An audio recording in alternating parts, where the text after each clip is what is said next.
What's up, Eric? How you doing? Alrighty. I got the HTC U11 here. I think this is a phenomenal device. I got the 835 processor, 4 gigs of RAM, awesome build quality, awesome cameras, and you know what? I think this might be the phone of the year. What you think? What's up, Eric? Yes, I do have the Galaxy S8 Plus, and I do think that the Galaxy S8 Plus is King Supreme of 2017. But you want to do a comparison video between the U11 and the Galaxy S8? Why? The Galaxy S8 is King Supreme. You think your cameras is better than mine? You think the build quality is better than mine? Let's go ahead and put these two types to the test. What's up, YouTubers? This is Eric from Easy Computer Solutions, and today I'm gonna do a comparison video between the HTC U11 and the Galaxy S8. So get your popcorn ready and follow me on this journey. Let's go.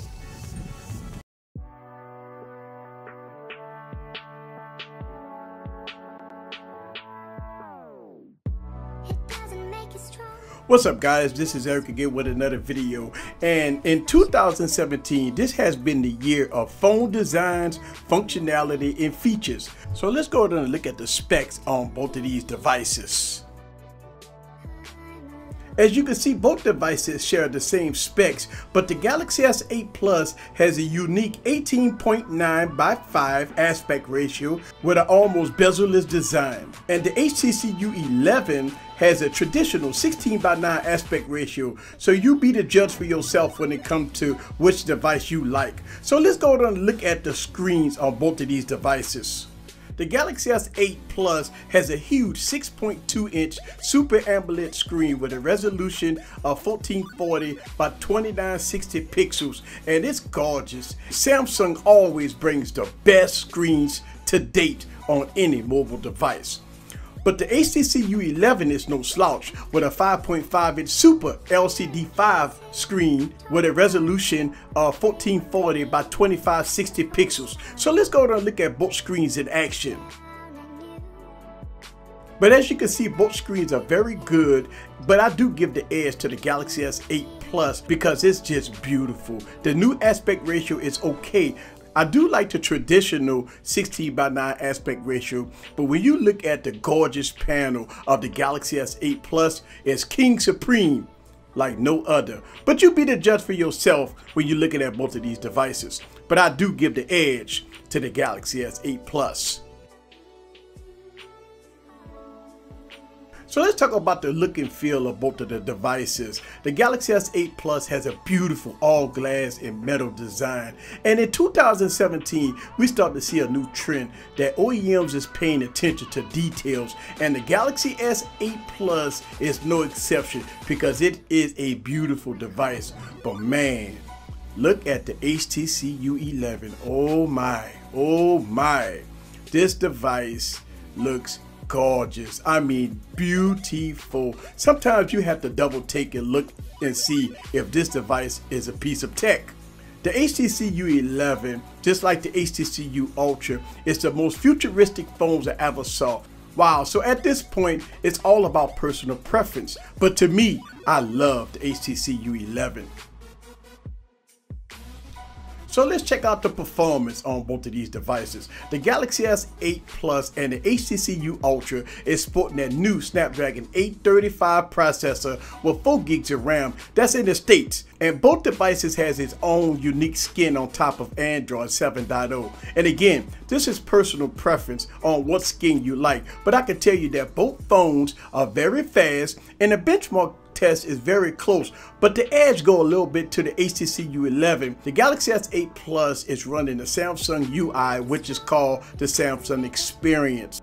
The HTC U11 is running a skin that's called HTC Sense on top of Android, but again, you have no problems with performance on either devices.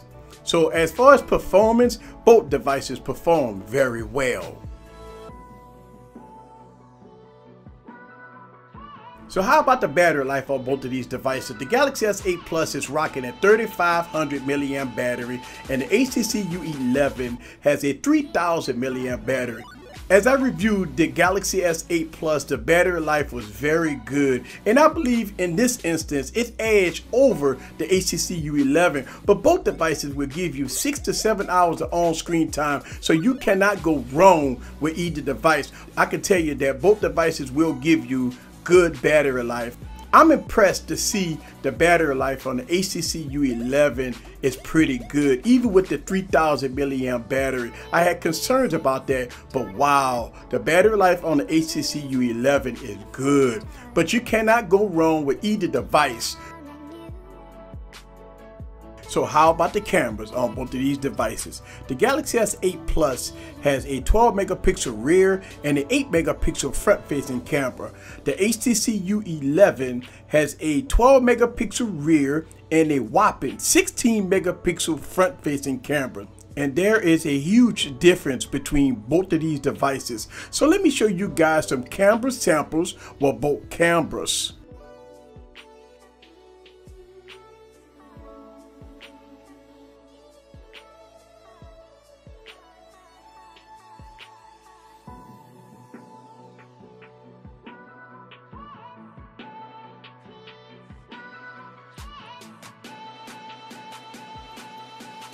Alright guys, so this is 60 frames per second at 1080p, and you know that we've been having problems with the Galaxy S8 with 60 frames per second FPS with the slow focusing. So I want y'all guys to see this as I do 60 frames per second on both devices.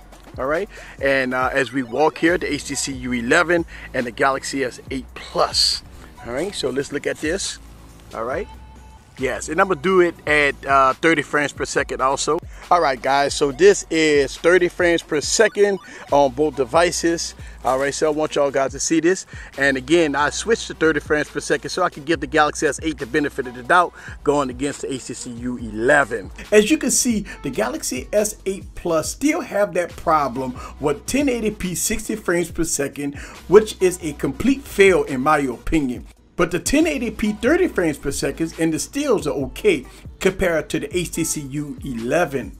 So at this time, I would give the edge to the HTC U11. So check out the video that I have between the Galaxy S8 Plus and the HTC U11, full comparison video on this channel. So let's talk about the pros and cons and features on both devices. The Galaxy S8 Plus has one of the most powerful features, and it's called DeX, and it's almost a game changer. And I can tell you, using the dock to connect via HDMI cable to a TV or monitor turns this device into a complete workstation, which is awesome. I love this concept, and this is one of the biggest reasons to get a Galaxy S8.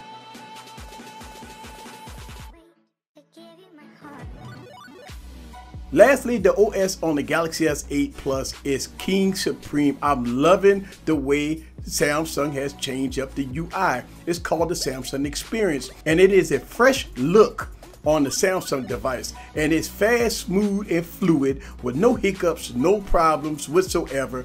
And I like the Samsung Experience UI on this device. But we do have some cons with the Galaxy S8 Plus. One of the biggest cons that I am very disappointed about this device is the cameras. It's no way getting around that this device has an issue with cameras at 1080p at 60 frames per second. And I love every time I use a device, I always use 1080p at 60 frames per second. The still footage is really good, and also 1080p 30 frames per second is good. Also 4K recording on this device is good. This device is not a complete pass when it comes down to the cameras because of the 1080p 60 frames per second. And I believe that hopefully Samsung will send out a fix for the 1080p 60 frames per second, because it is a fail when it comes down to the cameras on the Galaxy S8. Also, we all know the bad placement of the fingerprint scanner, and again, it's almost unusable to me. Lastly, the Bixby software is still in beta, and as of recording this video, it's still unusable. But overall, the Galaxy S8 Plus is a great device. So let's talk about the pros of the HTC U11. The design of this phone is like no other, and it is a huge statement on how far HTC has come. The cameras on this device is by far one of the biggest upgrades from the past HTC phones. Lastly, we have a feature on this device, and it's called Edge Sense, which the device has sensors on the side, which allows you to squeeze to open up any programmable apps, which work very well. I like it. I'm actually using the Edge Sense every day as I go with my daily task. So let's talk about the cons with this phone. With the 16:9 aspect ratio, it's good, but the new trend of 2017 and all the new flagships that's coming out with minimal bezels, this phone is still rocking a huge forehead and chin. And I know it has a fingerprint scanner, and I know I'm nitpicking, but I think it's time for HTC to go ahead on and slim it down the bezels and get with the program. And again, I do like the 16:9 aspect ratio, but let's go ahead on and get rid of these bezels. And I hope that the future of the HTC brand will bring us slim bezels and slim down the forehead and chin. But overall, the HTC U11 is a futuristic, fantastic overall build device. And I like it. I really do like the HTC U11. See, I told you, Eric, that the U11 was a boss phone. I mean, don't get me wrong, it does have some faults with the, big forehead and chin, and also a lot of other things. But I can tell you that I'm loving the HTC U11, and I know you like the Galaxy S8 Plus. But you know what? We're going to let everybody be the judge for themselves when reviewing both of these devices. I think both of them is pretty good. I like the HTC U11, and I know you like the Samsung Galaxy S8 Plus. Well, Eric, that's a good comparison that we did today between both of these devices. But you know what? Both of these phones is unique in its own way. And I like the Galaxy S8 Plus, but you know what? You like the HTC U Ultra. It does have a pretty good camera. I know I'm still having problems with 60 frames per second at 1080p with this phone, but I got other things coming. And yes, I do know that I have problems with Bixby, but we do have that update coming. So hey, check it out. I can tell you that I really do like the Galaxy S8 Plus. I know you like the U11, and hey, look, let's let the people be the judge for themselves. This is Eric from Easy Computer Solutions. Leave your comments down below. Let me know what you think about both of these devices in action. See you guys on the next video. Peace.